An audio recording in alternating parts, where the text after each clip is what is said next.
Got it.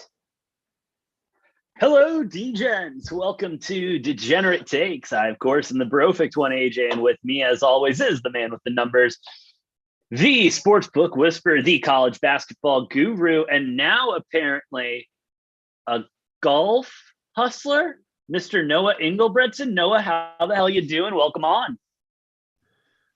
I'm doing great, AJ. I'm doing great. Hey, I played my first round of golf of the season because the weather has been utterly shitty until about like a week and a half ago here in Minnesota. Played my first round, was expecting to probably be over 100 given that I haven't swung a club since the one time I went to Top Golf in like February. And before that, since, the end of last golf season. I shot a 94. I was very happy. Hey, there we go. For my first round of the season, I was ecstatic about shooting a 94. So I was, I'd say I'm probably, by the end of last golf season, probably around a 16, 18 handicap, something like that. So I'm a very bogey golf player when I'm actually on my game. I was very happy with the 94. If we can improve that by about 10 strokes by the end of this golf season, I will be very happy if I can shoot in the low to mid 80s. Hey, there you go. Not bad. That would be great. Noah, give me 1 second. I forgot to tweet out that we are live right now because the world does need to know These that are we're here important live. things. These are important things, AJ. It is. Ah, shit. And then my Twitter account is logged into the wrong Twitter account. Oh, Noah, why am I doing this? Why is it this way? I don't know, AJ. But Noah, why are we here today? Let me tell you why we're here today. We're here because the PGA Championship starts tomorrow. Lot of stories coming into this weekend. Some dropouts are occurring at this time. You got DeChambeau, who is out due to what appears to be, correct me if I'm wrong, a strained labia, a hand injury, right? Oh, sorry. I'm sorry, a what? A strained fucking labia? Jesus Christ. That's what I read. I don't know. My sources are apparently incorrect, I guess. Your source is this fucking gyno? Jesus Christ. Yeah. If you haven't followed the program long enough to know, I absolutely cannot stand Bryson DeChambeau. No, you can't. You really can't. So I'm just happy he's not. Well, I have mixed feelings that he's not competing, AJ, because one of the things I love to do is bet on Bryson DeChambeau to miss the cut only in major tournaments, because he seems to do really well on like a lot of the other courses, but he really struggles with the tougher courses on these major championships. I'm a little bummed I can't bet on him to miss the cut. Damn. No, I understand that, but another big cut that we actually have going on right now, and I'm going to dive into this and get your opinions really quick, and then I got to get my charger because my computer's about to die. But Phil Mickelson just kind of announced that he was out. I have a source with a story on why they believe he is out and an article to back it up, but want your opinions because this is kind of coming out of nowhere. I know Phil Mickelson has been in strengths with the PGA Tour over comments made about the Saudi Tour and how it's better than them, it pays better, blah, blah, blah, blah, blah.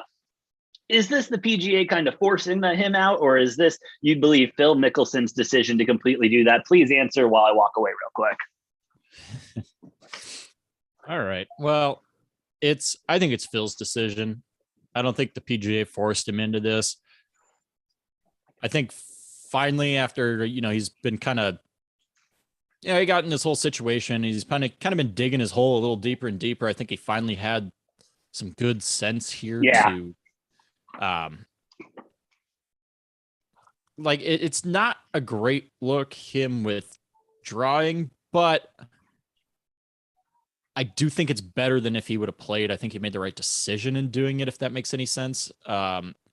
He's got to slowly build back his reputation before anything else at this point. Because I'm sorry, finish. Go ahead. Certainly still got a lot of fans out there. He doesn't have to worry about that, but obviously kind of bad taste in a lot of people's mouth right now.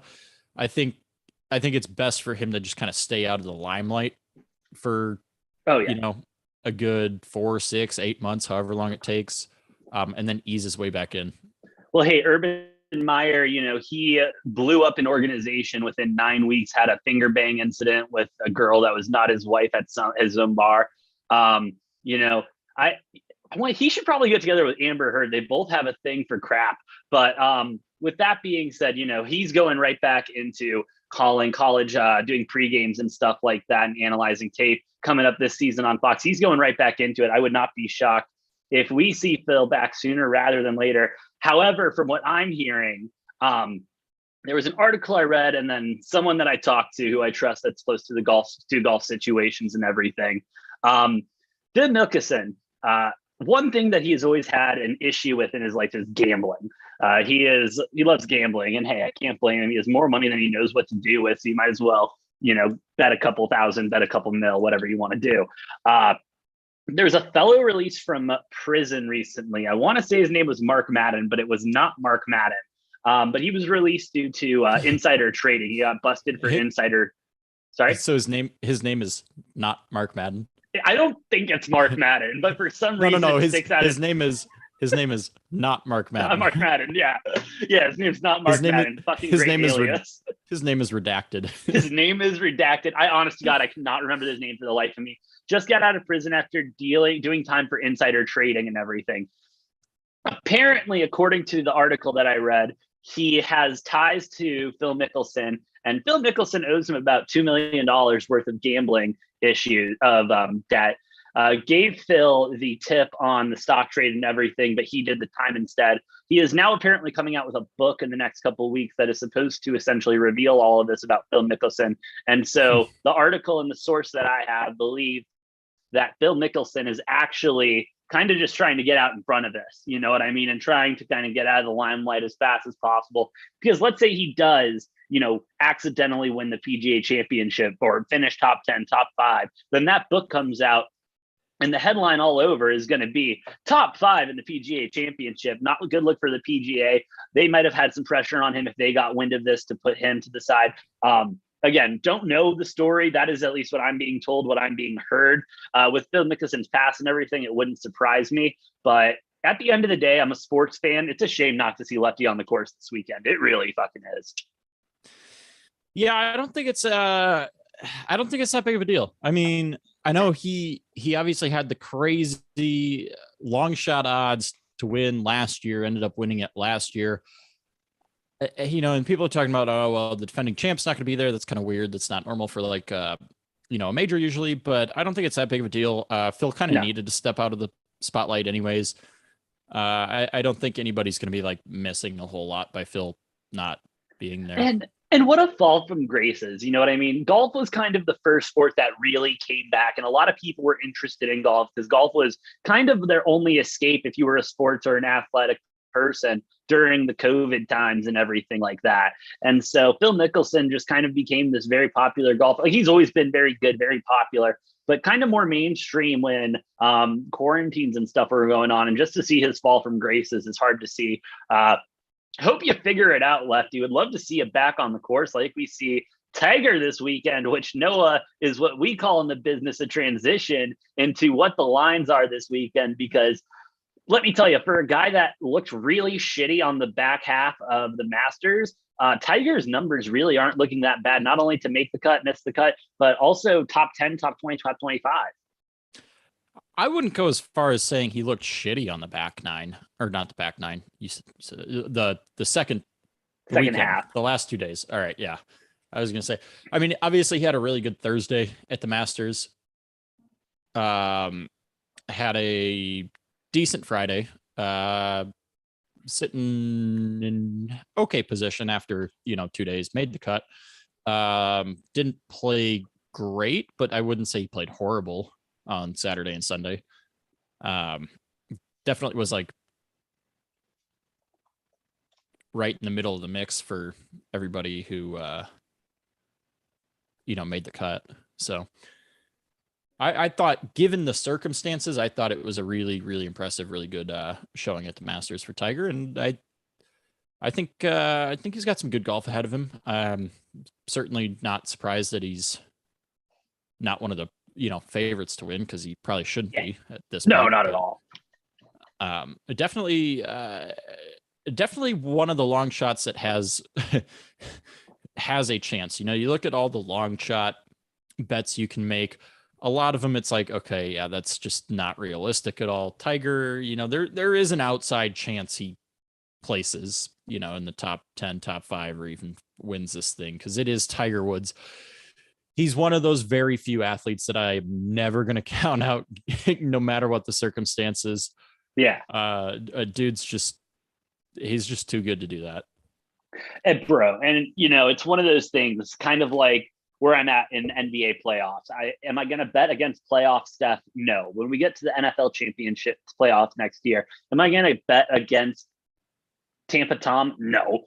It's just one of those things. It's hard to bet against Tiger, to miss a cut and not place, not even top 10 in an event like this, just because of his history and everything. However, I think Tiger's already had his miracle run.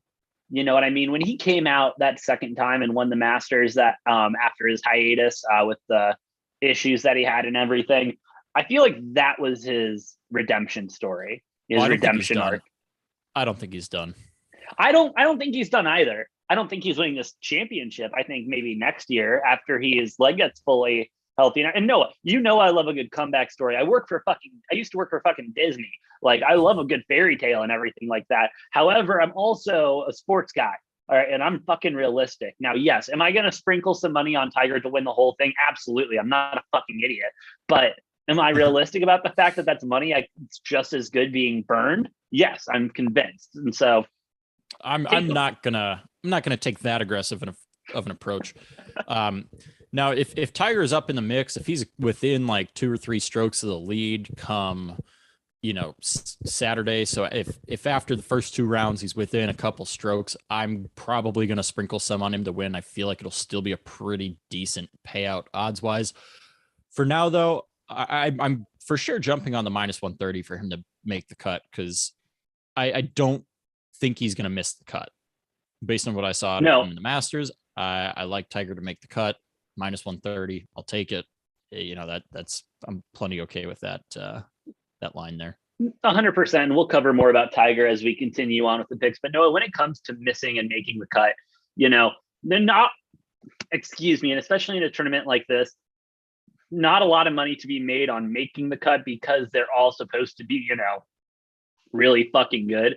But seeing, miss the cut being the plus money here, what are you looking at to miss the cut? Who do you think is essentially a guaranteed block? Maybe someone at higher, but I doubt we'll see a Rory, a Jordan, or a Scotty that's out, with that's not making the cut. But maybe a Cantley, a Smith, a Matsuyama, maybe one of them. What are you thinking on this, bro? It's too hard, because I feel like it's just a fucking big old tease with these plus money lines on most of these guys. Because, probably a handful of the guys on this list probably missed the cut, but most of them are going to make the cut. To me, it's kind of like blindly throwing darts at a dartboard, betting on a lot of these guys to miss the cut. Brooks Koepka might be one I would look at, just because he's been dealing with some injury issues, hasn't been playing his best golf, but it's also Brooks Koepka. I love Brooks Koepka, so I'm not going to do that just because out of respect for Brooks Koepka. Wait, time out. I'm sorry, no, I have to interrupt here. Even though Koepka was late to his press conference, you don't think this is going to affect him when it comes to tournament play? Now, I know that's a far reach. It's just a press conference. But if he's late to that, maybe he's late on a couple putts. Maybe he's late on a couple drives. Who knows? Like I said, I'm not going to take that, because I really like Koepka and I don't want to be rooting against him. But he is one name out of a couple on this list of plus odds to miss the cut that I don't think would be a terrible bet. It could be a possibility. I could probably comb through a couple others, but I don't want to spend too much time on that, because it just feels way too hypothetical on missing the cut for those ones. Fair enough. Noah, now where do you want to start? Do you want to start outright top 10, top 5, top 20, top 40? Well, I haven't taken any top 20 or top 40. Neither have I. Good. I've only taken top 5 and top 10, and I do have one pick that I took to win. Okay. Let's start with your top 10 then. Who you got? What are you thinking? My top 10 picks. So I've got Rory to make top 10 at plus 160.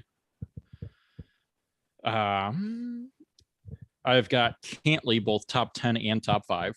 Ooh, I like that. Tyrrell Hatton, top 10, and Matthew Fitzpatrick is my other pick for top 10. Okay, very nice, very nice. My top 10, I got Cantley as well. Matsuyama, I'm going to ride with him, as long with Scheffler and Spieth. Now, I suppose I probably should take Scheffler top 5 and top 10 as well, but I'm just taking him outright to win. Plus 1,100. I love it. The dude is the best golfer in the world right now. He's playing out of his mind. He is playing head and shoulders above any other golfer in competition.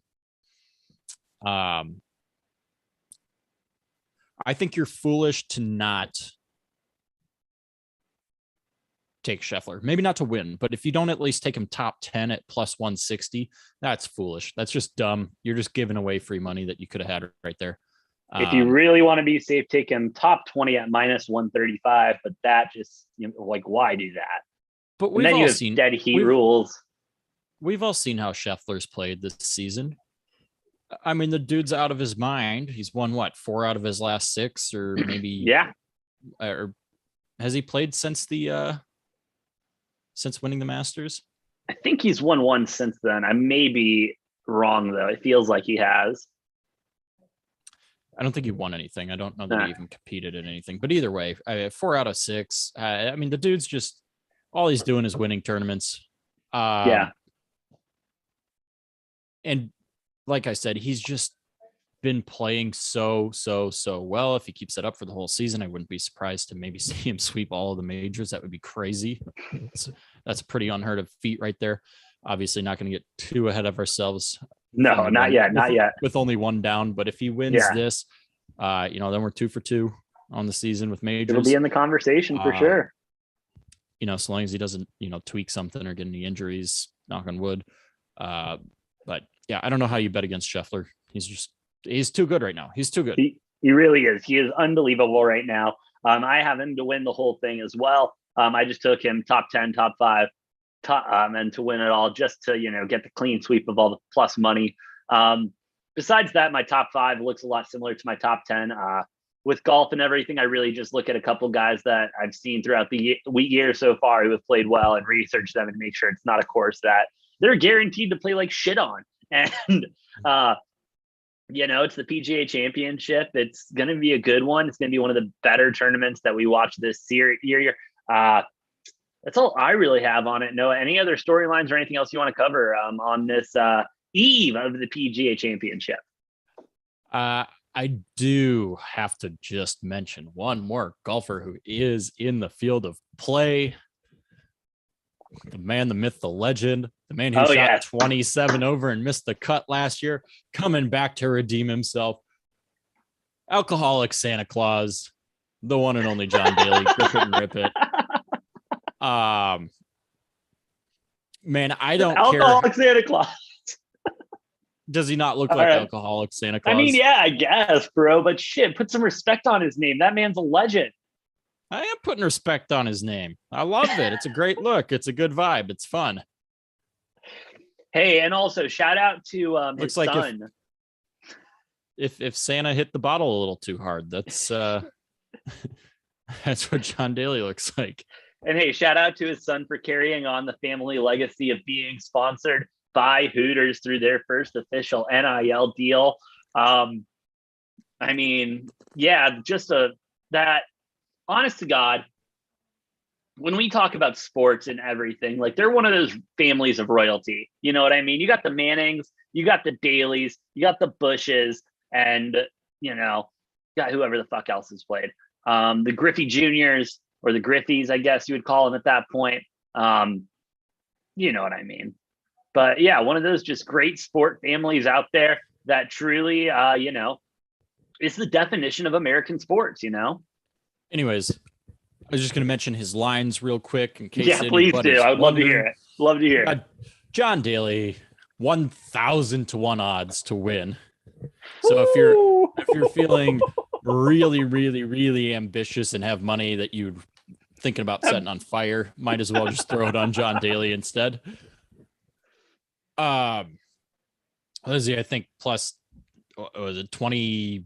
I think 250 to 1 to place top 5. Hey, there we go. 120 to 1 to place top 10.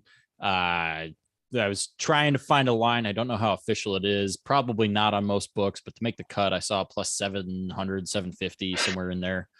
Well, wait, do we know how many packs he's smoking a day now? Oh, who cares about that? It's how many beers is he drinking at the turn? If it's under, an 18 pack, like I think I like him to make the cut, but if he's like a 30 rack in. But if it's less than 6, then we have a problem. Yeah, that's the issue. You're kind of you're playing some very interesting chemistry here with the body. This is kind of when you wish you had a doctor here who would just let the athletes take steroids instead of the drinking that we have to do to play a game like golf. But hey, if John anyone Daly can figure it out, John Daly can figure it out and win this thing. He's just like you and me, AJ, and probably a lot of the people listening. You know how it goes.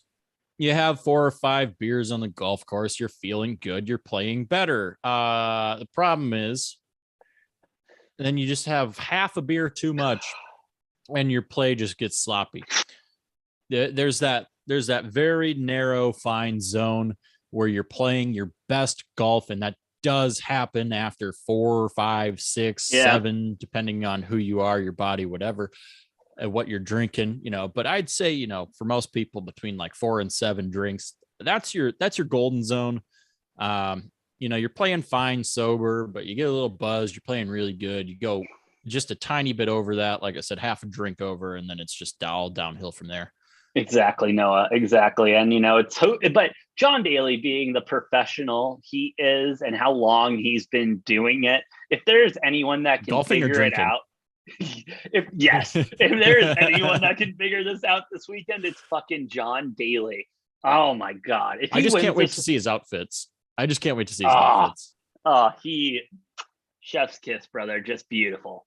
Just fucking beautiful. I could John Daly, if you sponsor this show, I will wear your golf line every single episode. No shame. No shame whatsoever. But can we get a Hooters sponsorship while we're at it? Hey, Hooters! They work with the small man who sits on a bar stool. All right, they're sponsoring them, so I don't know if they'd sponsor us. We're a little too big dick energy for them. Considering their biggest headline out of the office is 2 people are dating. Oh my God, that's fucking breaking news. Anyway. John Daly plus 1,000 to 1 to win the whole thing. Yeah, plus 100,000. That's 1,000 to 1, right? 1,000 to 1 odds. Something like that. Noah, I've never heard of a better situation for a little flyer. This is when you pull out the 46 cents that are on your gambling app that you have no idea what to do with, and you throw it on John Daly to win the whole thing and make like $46,000 off of it. Well, 460 off of 46 cents, but. Oh, sorry. I'm sorry. No, my math is, I never said I was good at math. Oh no, it's okay. I'm aware. Still not a bad payday for less than $1. I don't know. Fuck it. Float $1 on John Take the Daly. flyer. Take the flyer. Don't be a pussy. Here's your sign to float $1 on John Daly to win. Do it. Team ride. John Daly, $1 at.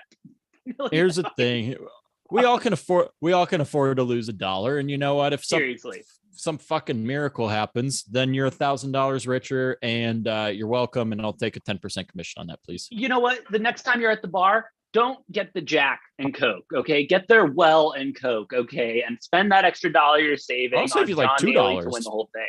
I will see you. So then throw the $2 on John Daly to win the whole thing, and then you can buy fucking Jack and Coke, fucking any whiskey and Coke you want to at that point, bro. That's just responsible gambling at that point, right? Something like that. I mean, sounds like it to me, right? I don't know if I should be talking about responsible gambling. I took the Diamondbacks -0.5, first 5 plus 110 when they were up 3-2 against the Dodgers in the bottom of the third. My fucking dumbass. Jesus Christ. Oof.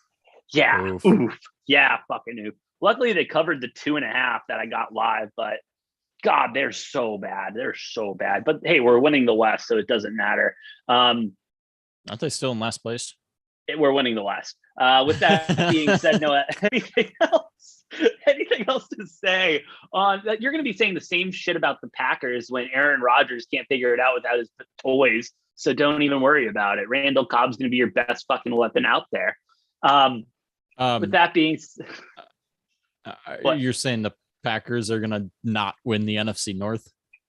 You do realize who's in the NFC North, right, AJ? I'm not saying the Bears are winning either. Did you see the Bears have the longest odds to win the Super Bowl out of any team in the NFL this year?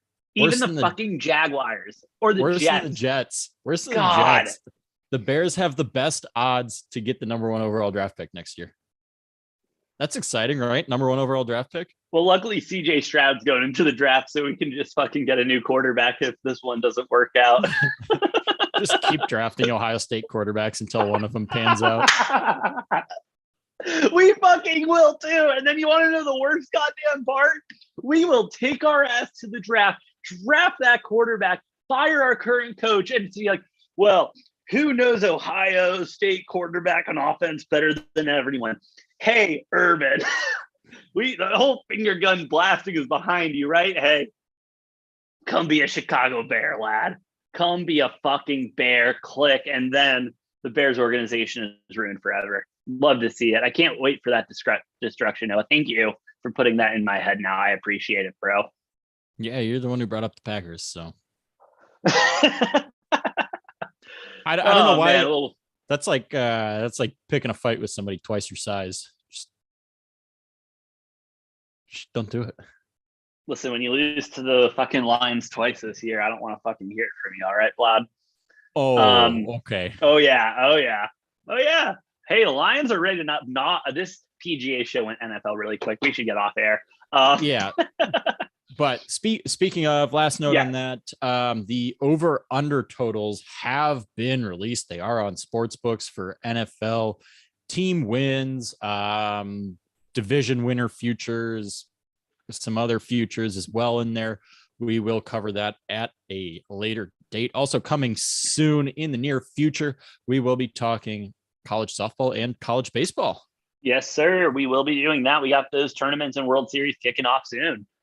Both of those postseasons about to start. Softball on Friday, baseball next Wednesday. It's ramping up. It's exciting. And finish, Noah. I was going to say, and obviously continued coverage on NBA and NHL playoffs. We won't leave you hanging on those. Getting closer and closer to the finals. Yes, sir, we will. Noah, I will be live tomorrow to cover all the NBA and NHL action tomorrow night. We'll talk if you're available. We'll figure something out. We will also, as Noah said, cover all things college sports as we do, because of course we know about it because we're fucking degenerates. And what, we're not going to bet on the College World Series? Yeah, okay, bro. With that being said, I've been the Brofict One. Follow me at Brofict One. That's been Noah. Follow him at just the gambling account now. Follow my regular Twitter. I just follow him at _ Engelbretson, and then I've got two Twitters. Tell him about the new one. Tell him about the new one. I've got 2 Twitters. How about that? That's pretty fancy. You should go follow the one. I post all my betting picks for every single day. Should have started it earlier when I was on a hot streak because 2 kind of down days in a row to start. Bummer. Whatever. It'll turn around. Law of averages. We'll get ramped up. We'll get going. But I'm not like these other places that lie about their picks, only show them afterwards, and they're always fucking winning. They're hitting it 80, 85%. Yeah, that's bullshit. Nobody's fucking doing that. You want sincere honesty with my picks? Yes. I'm not going to lie to you. You're going to see my picks. I'm not selling them. I'm not selling them. Giving them away. They're out there. I'm giving them away. They're not always going to be perfect, but you don't have to worry about me lying to you. No, you don't, Noah. I will tell you the truth about my picks. I will own them. If I'm wrong, I will own that. I am wrong sometimes. A lot of the time, I'm right a lot of the time too. So, you know what? Go ahead, follow it. Take my picks if you want to. If you don't want to, then don't take them. Fade me if you want to. I don't care. No skin off my back. Do whatever you want. But no. Yeah, go follow if you want to see my picks, I guess. And how do they follow you? Because Noah, honestly, it's an issue in the sports gambling media content game. You got big companies that are just putting out these picks and then deleting the ones they lose and everything like that. They're eating pizzas and just, putting out losers and taking them down before anyone can really see. They're sitting high on their bar stool trying to act all high and mighty, but they're deleting picks. No, how do they follow to get not only the best picks, but the most honest picks from the most honest people in the sports gambling industry that is as shitty as possible? Because yes, we are scumbags at the end of the day. That's at Angle Money Train would be that one. Angle Money Train. If you want to follow the man with the numbers, the sportsbook whisperer, the college basketball guru, the golf hustler, the man on the ice, Mr. Noah Engelbretson, follow him there or at _Engelbretson, or follow us at Degen Takes for all of that content and more. I'll be live tomorrow to cover a little bit of everything. Till next time, though, we'll see you live.